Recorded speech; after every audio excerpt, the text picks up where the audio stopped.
Valentine's day के दिन park में एक लड़की के साथ रंगे हाथों पकड़ा गया बेटा। फिर जो हुआ उसने पूरे मोहल्ले की आंखें खोल दी। मित्रों, समाज की आंखें अक्सर वही देखती हैं जो वह देखना चाहती हैं, और कई बार यही अधूरी दृष्टि किसी के जीवन को तहस नहस कर देती है। आज की कहानी एक ऐसे ही पिता और पुत्र की है जहाँ एक गलत फहमी ने रिश्तों की मर्यादा को तार तार कर दिया। फरवरी का महीना था, हवाओं में थोड़ी ठंडक थी और फिजाओं में एक अजीब सी मादकता। शहर के हर कोने में लाल गुलाब और दिल के आकार के गुब्बारे दिखाई दे रहे थे।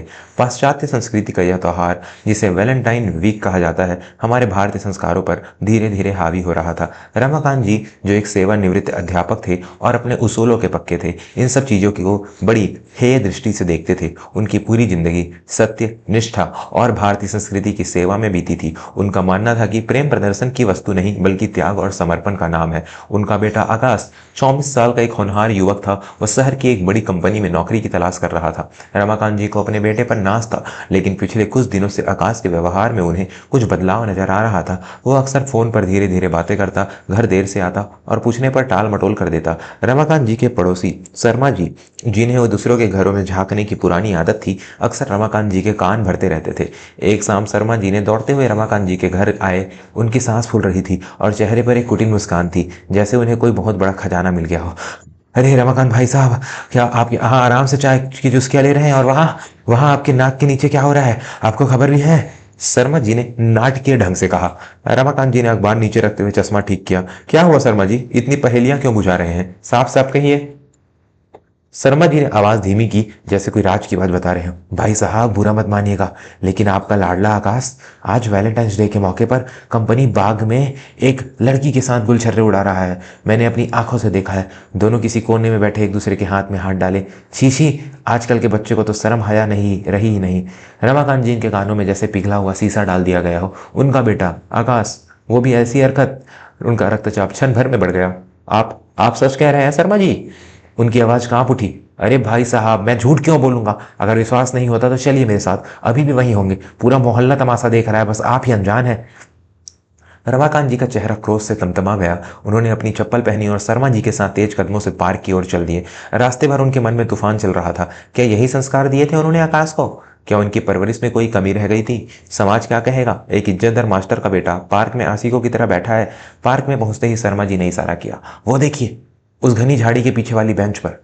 रमाकांत जी की नजरें उधर घूमी। वाकई आकाश एक लड़की के साथ बैठा था। लड़की ने अपना चेहरा दुपट्टे से ढका हुआ था, लेकिन साफ दिख रहा था कि वह आकाश का हाथ थामे हुए थी और आकाश उसे कुछ समझा रहा था। उसके हाथ में कुछ कागजात भी थे। रमाकांत जी को लगा जैसे उनकी छाती पर किसी ने हथौड़ा मार दिया हो। क्रोध की ज्वाला ने उनके विवेक को भस्म कर दिया। वे आंधी की तरह उन दोनों की ओर बढ़े। आकाश ने जैसे ही अपने पिता को आते देखा, वह हड़बड़ाकर खड़ा हो गया। पिताजी, आप! इससे पहले कि आकाश कुछ और बोल पाता, रमाकांत जी का भारी हवा हाथ में लहराया और एक जोरदार तमाचा आकाश के गाल पर पड़ा। चटैक की आवाज ने आसपास के माहौल को सन्न कर दिया। पार्क में मौजूद अन्य जोड़े और तमाशबीन भी सहम गए। पिताजी, मेरी बात तो सुनिए, ये वो नहीं है जो आप समझ रहे हैं। आकाश ने गाल पर हाथ रखते हुए सफाई देने की कोशिश की। चुप, एकदम चुप! रमाकांत जी दहाड़े। आज तूने मेरा सिर शर्म से झुका दिया। मुझे लगा था कि मेरा बेटा सहारा बनेगा, मुझे बढ़ापे की लाठी बनेगा, लेकिन तू तो इस खानदान का कलंक निकला। आज वैलेंटाइन डे मनाने का इतना ही शौक चढ़ा है तुझे? शर्मा जी ने आग में घी डालते हुए कहा। देखा भाई साहब, मैंने तो पहले ही कहा था। और ये महारानी कौन है? अपना मुंह तो दिखा जरा। किस घर की इज्जत नीलाम करने आई है यहाँ? लड़की घबराई हुई सी थी। उसने कुछ बोलने की कोशिश की। अंकल जी, प्लीज, आप गलत समझ रहे हैं। तू तो अपना मुंह बंद ही रख लड़की। रमाकांत जी ने उसे डांट दिया। अगर तेरे माँ बाप ने तुझे संस्कार दिए होते तो तू यूं छुप छुप कर पार्कों में ना बैठी होती। आकाश की आंखों में आंसू आ गए। पिताजी, आप मुझे मार लीजिए, मुझे घर से निकाल दीजिए, लेकिन इसके बारे में कुछ मत कहिए। आप नहीं जानते कि मैं कुछ जानना भी नहीं चाहता। रमाकांत जी ने उसका हाथ झटक दिया। आज से मेरे लिए तू मर गया है। जिस बेटे को मैंने अपनी उंगली पकड़कर चलना सिखाया, आज उसी ने मेरी इज्जत बीच बाजार में उछाल दी। घर चल, आज फैसला होकर रहेगा। रमाकांत जी वहां से मुड़े और तेज कदमों से घर की ओर चल दिए। आकाश और वह लड़की वहीं खड़े रह गए। आकाश ने एक लाचार नजर उस लड़की पर डाली और फिर सिर झुकाकर पिता के पीछे पीछे चल दिया। शर्मा जी अपनी विजय पर मंद मंद मुस्कुराते हुए उनके पीछे हो लिए। मित्रों, यहीं रुककर एक पल के लिए सोचिए, क्या आंखों देखी हर चीज सच होती है? क्या एक पिता को अपने बेटे पर इतना भी विश्वास नहीं होना चाहिए था कि उसे सफाई का एक मौका दे? हम समाज के डर से अपने ही खून पर शक कर बैठते हैं। अगर आप मानते हैं कि विश्वास किसी भी रिश्ते की नींव है, किसी भी रिश्ते की नींव है, तो बिना सच्चाई जाने किसी को दंड देना पाप है। और अभी इस चैनल को सब्सक्राइब कर लीजिए और इस वीडियो को लाइक जरूर कर दीजिए। आपका एक लाइक ऐसे संस्कारी और सत्यवादी विचारों को बढ़ावा देता है। घर पहुंचते ही रमाकांत जी ने दरवाजा जोर से बंद किया। घर के अंदर आकाश की माँ सुमित्रा जी, जो पिछले कई महीनों से बीमार चल रही थी, घबरा कर बाहर आई। क्या हुआ, आप दोनों ऐसे क्यों आए हैं? और आकाश, तुम्हारे गाल पर यह निशान कैसा है? माँ का दिल भाप गया कि कुछ अनिष्ट हुआ है। रमाकांत जी ने गुस्से में कांपते हुए कहा, तुम्हारे लाडले ने आज मेरी इज्जत मिट्टी में मिला दी सुमित्रा। आज यह पार्क में एक लड़की के साथ रंगरेलियां मनाते हुए पकड़ा गया है। शर्मा जी ने खुद देखा है। सुमित्रा जी को विश्वास नहीं हुआ। नहीं, मेरा आकाश ऐसा नहीं कर सकता। जरूर कोई गलत फहमी हुई है। आकाश बेटा, तू कुछ बोलता क्यों नहीं? आकाश ने भींगी आंखों से पिता की ओर देखा। माँ, मैंने पिताजी को समझाने की बहुत कोशिश की, लेकिन उन्होंने मेरी एक न सुनी। अब क्या सुनना बाकी रह गया है? रमाकांत जी चिल्लाए। मैं अपनी आंखों से देखकर आया हूं। हाथ में हाथ डाले बैठा था तू। क्या वो लड़की तेरी बहन लगती है? बोल। आकाश चुप रहा। उसकी यह चुप्पी रमाकांत जी के क्रोध को और बढ़ा रही थी। निकल जा मेरे घर से, रमाकांत जी ने फैसला सुना दिया। आज और अभी मुझे ऐसे कुलछनी बेटे की शकल भी नहीं देखनी। जाओ उसी लड़की के पास जाओ और अपनी मनमर्जी की जिंदगी जी, लेकिन याद रखना, जब तक मैं जिंदा हूं इस घर की चौखट पर कदम मत रखना। जी आप ऐसा अनर्थ मत कीजिए, बच्चा है, गलती हो गई होगी। सुमित्रा जी ने रोते हुए पति के पैरों में गिर पड़ी। लेकिन रमाकांत जी टस से मस न हुए। आकाश ने एक बार अपनी रोती हुई माँ को देखा, फिर पत्थर बने पिता को, और चुपचाप अपने कमरे में गया। कुछ कपड़े एक बैग में भरे और घर से निकल गया। जाते जाते उसने बस इतना कहा, पिताजी, एक दिन आपको अपनी इस गलती पर बहुत अफसोस होगा। भगवान करे उस दिन बहुत देर ना हो गई हो। आकाश के जाने के बाद घर में सन्नाटा पसर गया। सुमित्रा जी का रो रोकर बुरा हाल था। रमाकांत जी कुर्सी पर बैठ गए। उनका अहंकार अभी भी शांत नहीं हुआ था, लेकिन दिल के किसी कोने में एक टिस जरूर उठ रही थी। 2 दिन बीत गए, न आकाश का कोई फोन आया, न कोई खबर। सुमित्रा जी ने खाना पीना छोड़ दिया था। उनकी तबीयत और बिगड़ने लगी थी। तीसरे दिन अचानक सुमित्रा जी को दिल का दौरा पड़ा। रमाकांत जी के हाथ पांव फूल गए। वे दौड़कर शर्मा जी के पास गए, लेकिन शर्मा जी ने बहाना बना दिया कि उनकी गाड़ी खराब है। यह समाज का असली चेहरा था। जिस पड़ोसी की बातों में आकर उन्होंने अपने बेटे को निकाला, आज वही पड़ोसी मदद के वक्त मुकर गया। जैसे तैसे एम्बुलेंस बुलाई गई और सुमित्रा जी को शहर के बड़े अस्पताल में भर्ती कराया गया।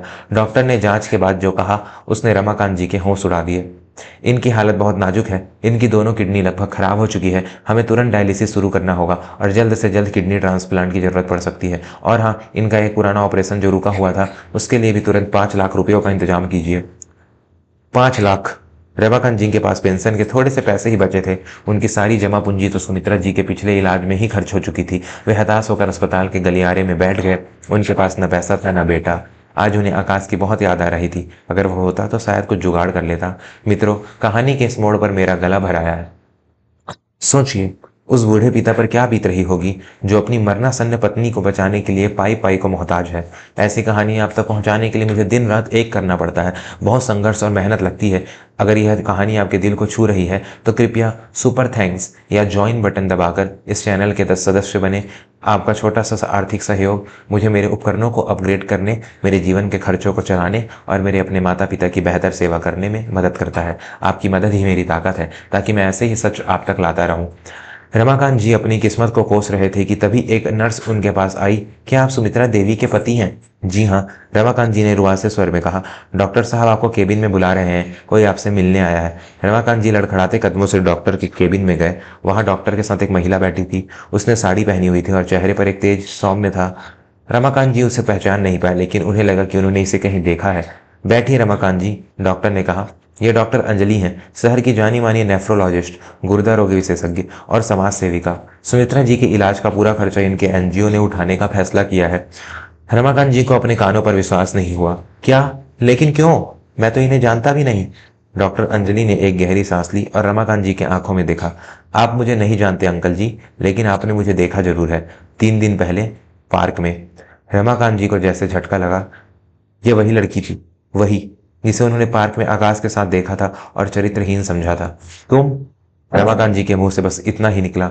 डॉक्टर अंजलि ने अपनी बात जारी रखी। जी हाँ, मैं वही हूँ, और जिस बेटे को आपने धक्के मारकर घर से निकाल दिया, मैं उसी की दोस्त हूँ। लेकिन वो दोस्ती वैसी नहीं थी जैसी आपकी और आपके पड़ोसियों की गंदी सोच ने बना दी थी। अंजलि की आवाज़ में एक कड़वाहट और सच्चाई थी।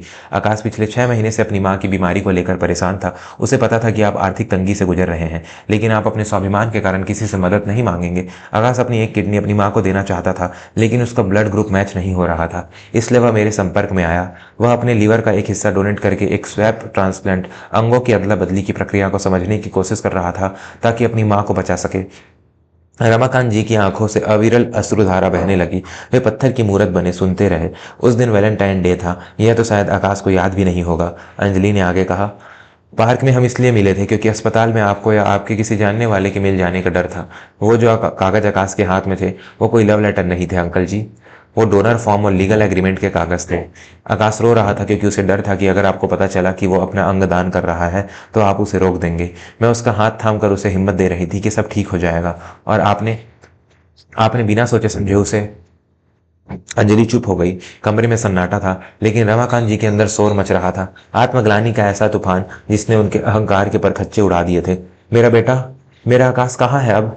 रमाकांत जी बच्चों की तरह बिलख पड़े। मुझे मेरे बेटे के पास ले चलो। मैंने बहुत बड़ा पाप किया है बेटी, बहुत बड़ा पाप। तभी केबिन का दरवाजा खुला और आकाश अंदर आया। उसकी आंखें सूजी हुई थी। उसने आते ही अपने पिता के पैर पकड़ लिए। पिताजी, माँ कैसी हैं? रमाकांत जी ने उसे उठाया और सीने से लगा लिया। वे दहाड़े मारकर रोने लगे। मुझे माफ कर दे बेटा, मैं अंधा हो गया था। समाज की झूठी बातों में आकर मैंने अपने ही श्रवण कुमार जैसे बेटे को नहीं पहचाना। मैंने तुझे कितना भला बुरा कहा, तुझ पर हाथ उठाया। मैं तो नर्क में जाने लायक भी नहीं हूँ। आकाश ने पिता के आंसू पोंछे। नहीं पिताजी, आप तो बस अपनी मर्यादा और इज्जत को लेकर चिंतित थे। गलती उस वक्त की और उस नजरिए की थी, आपकी नहीं। डॉक्टर अंजलि ने मुस्कुराते हुए कहा। अंकल जी, आकाश ने अपनी सेविंग्स और कुछ दोस्तों से उधार लेकर माँ के ऑपरेशन की पहली किस्त जमा कर दी है, और बाकी का इंतजाम हमारे ट्रस्ट ने कर दिया है। बस आप अपनी सोच बदल लीजिए, सब ठीक हो जाएगा। कुछ दिनों बाद सुमित्रा जी ठीक होकर घर लौटी। रमाकांत जी ने सबसे पहले शर्मा जी के घर जाकर उन्हें खरी खोटी सुनाई और हमेशा के लिए उनसे रिश्ता तोड़ लिया। उन्होंने पूरे मोहल्ले के सामने स्वीकार किया कि उनकी सोच गलती थी और उनका बेटा निर्दोष ही नहीं बल्कि महान है। उस साल वैलेंटाइन डे आकाश के लिए सिर्फ एक तारीख थी, लेकिन रमाकांत जी के लिए वह दिन था जब उन्होंने प्रेम का असली अर्थ समझा, जो प्रेमी प्रेमिका के बीच नहीं बल्कि एक संतान और उसके माता पिता के बीच के त्याग में भी हो सकता है। मित्रों, इस कहानी से हमें यह सीख मिलती है कि किसी भी दृश्य का आधा सच बहुत खतरनाक होता है। वैलेंटाइन डे या किसी भी पश्चिमी त्यौहार के नाम पर अपने ही बच्चों को सबकी निगाह से देखना और बिना सच्चाई जाने उन्हें लज्जित करना हमारे संस्कारों का हिस्सा नहीं हो सकता। हमारा संस्कार विश्वास है, सत्य है। शर्मा जी जैसे लोग हर जगह मिलेंगे जो दूसरों के घर में आग लगाने का काम करते हैं, लेकिन यह हमें तय करना है कि हम अपने खून पर भरोसा करें या गैरों की बातों पर। मैं विवेक आपसे बस यही गुजारिश करता हूँ कि अपने बच्चों से बात कीजिए, उन्हें सुनिए। हो सकता है वो किसी ऐसी मुसीबत से जूझ रहे हों जिसका आपको अंदाजा भी ना हो। अगर आप चाहते हैं कि मैं अगली कहानी आपकी पसंद की सुनाऊं तो सुपर चैट या मेंबर्स ओनली कमेंट्स के जरिए मुझे बताइए। मैं अपने सपोर्टर्स की बात सबसे पहले सुनता हूं। और हाँ, जाने से पहले अपने माता पिता के चरण स्पर्श करना मत भूलिएगा, क्योंकि असली वैलेंटाइन तो वही हैं जिन्होंने हमें यह दुनिया दिखाई। जय हिंद, जय भारत।